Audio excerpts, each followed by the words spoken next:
Hello everyone. Now in our hydraulics today we are going to see our most important chapter, energy and moment samikaran. In this chapter our next topic is Bernoulli's equation. Now before we going to see our Bernoulli's equation, in previous video we saw that energy of a liquid in motion. So there are different type of energy in a liquid during its motion. So first of all, potential energy, kinetic energy, pressure energy, internal energy and frictional energy. Then after pressure energy, so how it is derived from? So it is derived from P by W. Pressure head is equal to P by W. Then kinetic energy, it is derived from V square by twice G. And potential energy, it is W into Z. Then internal energy जो प्रवाही ने गरम करिए तो प्रवाही में गर्मी ना कारण शू વધશે वॉल्यूम चेंज થશે गति में फेरफार થશે અને એની શક્તિમાં રૂપાંતર થશે it is internal energy then conversion of energy सो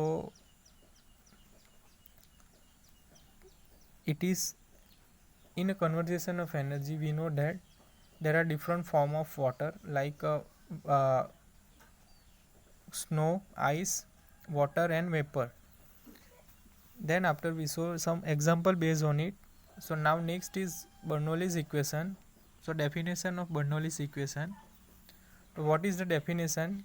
કે સંપૂર્ણ અડાપશીલ પ્રવાહી જે સતત વહે છે બરાબર છે જે પ્રવાહીને દાબી ન શકાય સતત વહે છે તે પ્રવાહીના દરેક કણ કે જે એક બિંદુથી બીજા બિંદુ તરફ ગતિ કરતા હોવા છતાં તેની कुल शक्ति अचल रहे छे कॉन्स्टન્ટ रहे छे तो उपरोक्त स्टेटमेंट ने एवी धारणा पर आधारित छे कि ज्यां घर्षण ने कारणे शीर्ष वय थाय छे लॉस ऑफ हेड थतो नथी बराबर छे तो तेने गणितीय रीते कई रीतना लखाय z plus v square by twice g plus p by w is equal to कॉन्स्टન્ટ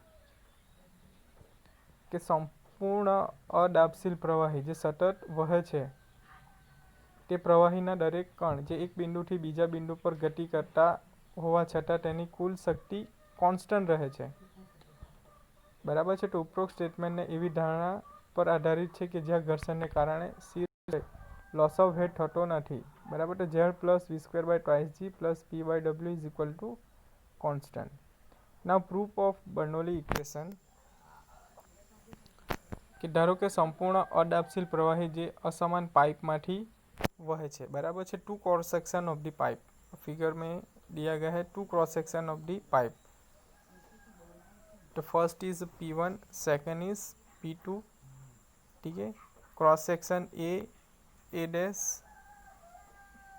B dash two cross section of the pipe बराबर है बे क्रॉस सेक्शन आप्या छे पाइपना एक पाइपना छेड़े ए અને बीबी વિચારણામાં લેતા પાઇપ સંપૂર્ણ ભરેલી અને તેમાં પ્રવાહ બે આડછેડ ઉપર છે બરાબર છે Z1 શું છે ડેટમ સપાટી ઉપર આડછેડ એ ની ઊંચાઈ P1 આડછેડ એ પર દબાણ V1 ઇક્વલ ટુ આડછેડ એ પર પ્રવાહીની ગતિ તેવી જ રીતે Z2 is equal two datum સપાટી ઉપર આડછેડ BB ની ક્ષેત્રફળ ઊંચાઈ P2 इक्वल टू आड़छेड़ BB पर दबाण V2 इक्वल टू आड़छेड़ BB पर प्रवाही गति एंड E2 इक्वल टू आड़छेड़ BB पर क्षेत्रफल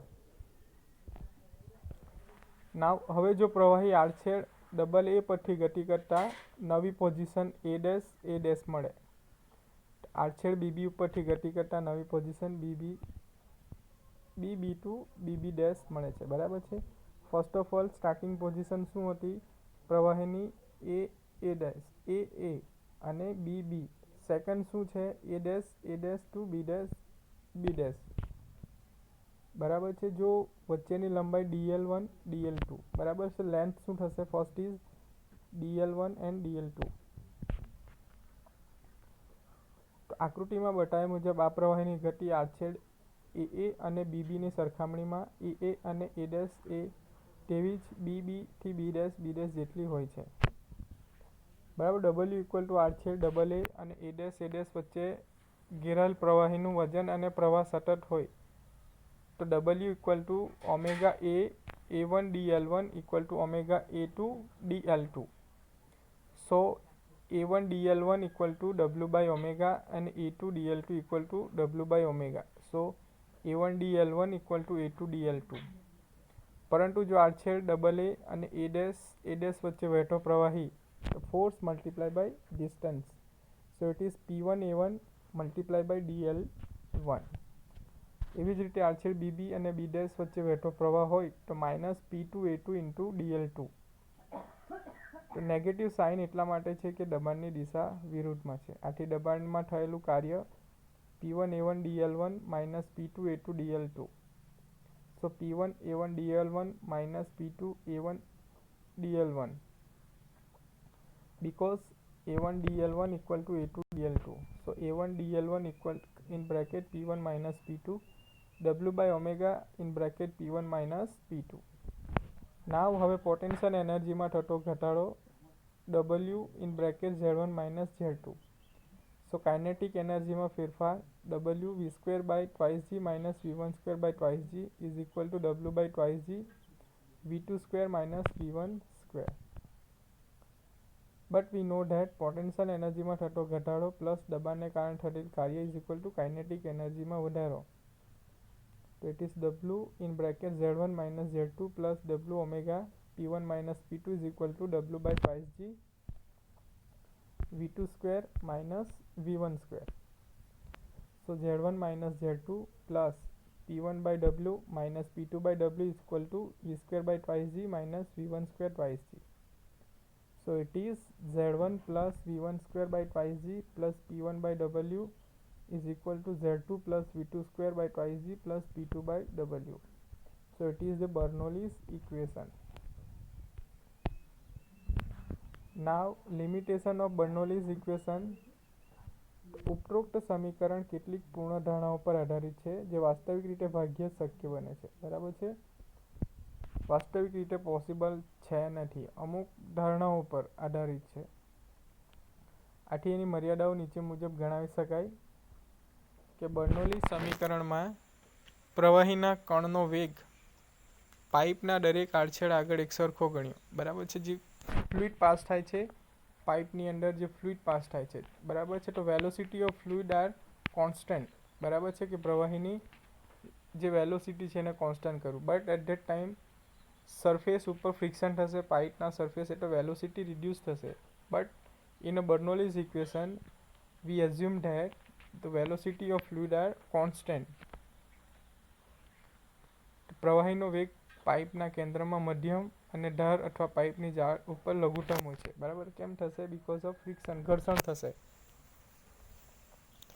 આથી બર્નોલીના સમીકરણમાં પ્રવાહનો વેગ સરેરાશ લેવો પડે છે. બરાબર છે, મીન એવરેજ લેવામાં આવે છે.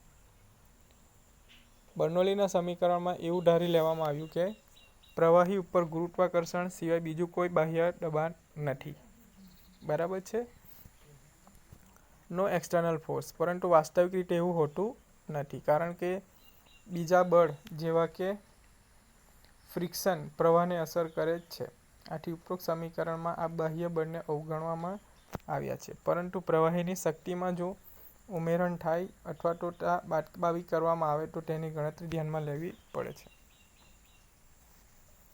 નાવ નેક્સ્ટ, ઉપરોક્ત સમીકરણમાં એવી પૂર્ણધારણા હતી કે પ્રવાહી જ્યારે વહે ત્યારે શક્તિનો વ્યય થતો નથી, પરંતુ વાસ્તવિક રીતે એવું શક્ય છે જ નથી.